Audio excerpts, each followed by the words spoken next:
안녕하세요. 법무법인 가무의 문정균 변호사입니다. 김계환 변호사입니다. 자, 오늘은 사망보험금 네 번째 사건에 대해서 오늘 설명을 드리고자 합니다.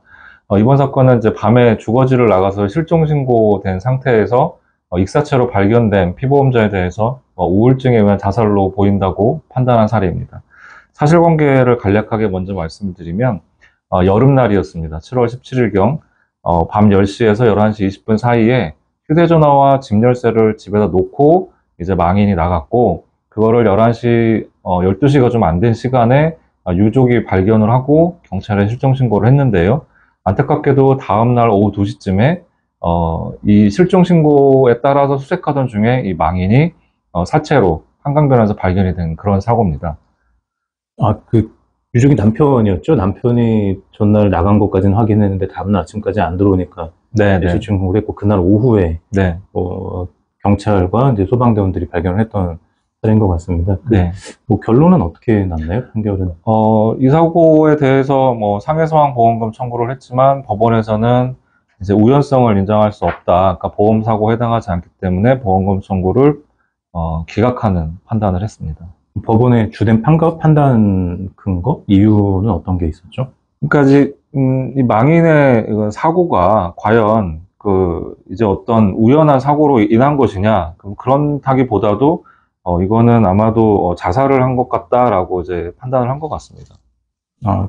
일단 그 우연성의 입증 책임은 보험금 청구자에게 있는데, 이제 우연한 사고, 그러니까 물에 빠지게 된 게 실족이라든가 이렇게 우연한 사고로 인한 거라기보다는 이제 일부러 물에 들어간 게 아니냐, 물에 투신한 게 아니냐, 이제 이렇게 그렇죠. 보는 거죠. 네. 다만 이 판결을 보면서 굉장히 아쉬운 점은 상당히 많이 있습니다. 그러니까 저희가 이거 찍기 전에 김 변호사님하고 잠깐 얘기를 나눴지만, 이 사고 현장과 관련된 부분에 대해서 좀 언급이 너무 없어요, 판결에.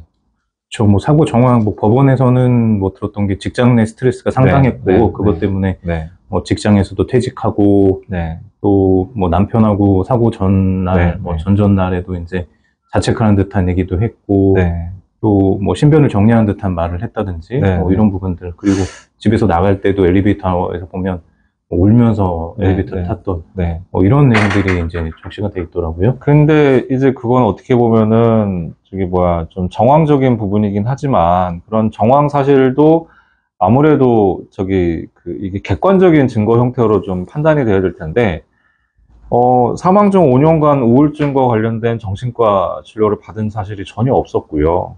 그 다음에 유서도 전혀 발견되지 않았습니다. 근데 이 사건은 이 망인의 우울증과 관련돼서 판단한 자료가 결국에 유족의 진술이었잖아요. 그렇죠. 우울증 치료도 안 받았고, 또 이 사건을 보면 남편하고 전날도 그렇고 산책을 하고, 남편하고 어떤 유대관계, 가족과의 유대관계도 좋은 편이에요. 그러니까 일시적으로 우울증이 올 수는 있지만 치료받을 정도가 아니라고 생각했던 것 같고, 그 우울증이 심했던 케이스도 아닌 것 같습니다. 또 자살 동기 이유도 전혀 발견된 게 없죠. 단지 이제 사건 당시에 이 사건에서 좀 판단할 때 이제 가장 중요하게 봤던 것 중에 하나는 휴대폰도 놓고 가고 집 열쇠도 두고 갔다는 거거든요. 밤에 나가면서. 집 열쇠를 두고 갔다는 얘기는 집에 들어올 생각이 없었던 거 아니냐. 이렇게 볼 수도 있겠죠. 연락을 받을 생각도 없고. 그런 부분도 있지만, 또 다른 한편으로는 이게 여름이었잖아요.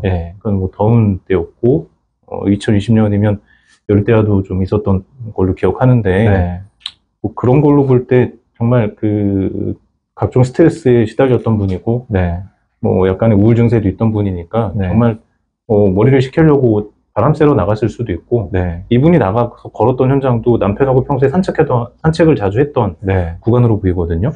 특히 이게 판결문에는 그렇게 표현이 됐지만, 팔당대교 남단과 북단을 이렇게 오가는 영상이 CCTV에 포착된 게 나왔잖아요.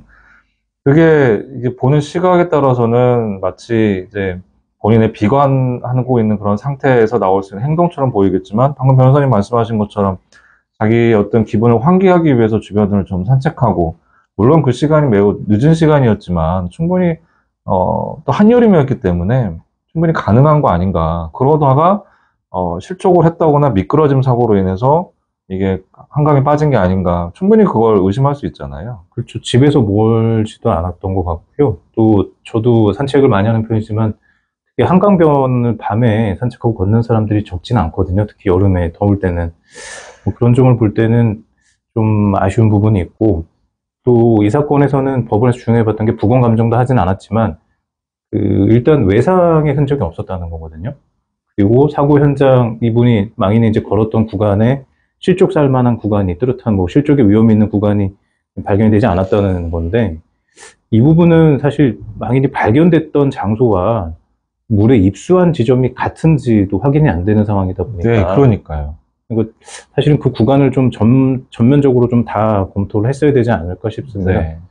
물론 아마 그 현장 조사를 했을 것이고, 그 다음에 망인의 동선에 따라서 입수로 예상되는 지점, 이것도 아마 추정 지점을 아마 판단했을지 않았을까 생각을 합니다, 당연히. 근데 그런 부분들이 판결문에 적시가 안 돼 있어서 그렇기 때문에 이제 의문을 제기한 부분이긴 하죠. 근데 그럼에도 불구하고 가장 중요한 부분이 아닌가, 그 부분이. 그러니까 없기 때문에 아쉽다. 판결문에 그런 사실관계와 관련된 주장이 없는 게 너무 아쉽다라는 생각이 자꾸 들어요. 뭐 전 시간에도 그렇고 이후에도 비슷한 사례들이 많이 나오지만 결국은 그럴 수도 있다. 그러니까 실족해서 물에 입수했을 가능성도 있다라는 그런 가능성만 제시해주면 되거든요. 입증의 정도가. 그러니까요. 이게 우리가 생각하는 입증이라는 거는 어떻게 보면은 개연성 이상의 정도, 뭐 이렇게 표현을 하잖아요. 근데 우연성, 그러니까 사고의 우연성에 대해서는 다수의 판례가 가능성 또는 가능성이 있다 또는 단정할 수 없다. 그러니까 반대되는 사실을 단정할 수 없다라고 한다면 우연한 사고를 인정하는 경우가 저는 많이 있었던 것 같거든요. 저 실족했을 가능성을 배제할 수 없다. 딱 네. 여기까지만 넣으면 되는 거거든요. 네, 그래서 이 사건은 그래서 사고 현장에 대한 조사가 좀 더 이루어졌다면, 네. 그리고 그래서 실족할 수 있는 구간이 발견이 됐다면 결론이 좀 달라질 수 있는 그런 사건이 아니었나 싶습니다. 네. 네, 그러면 이제 4번 사례는 여기까지 하고요. 저희는 5번 사례에서 다시 뵙도록 하겠습니다. 마치겠습니다. 감사합니다.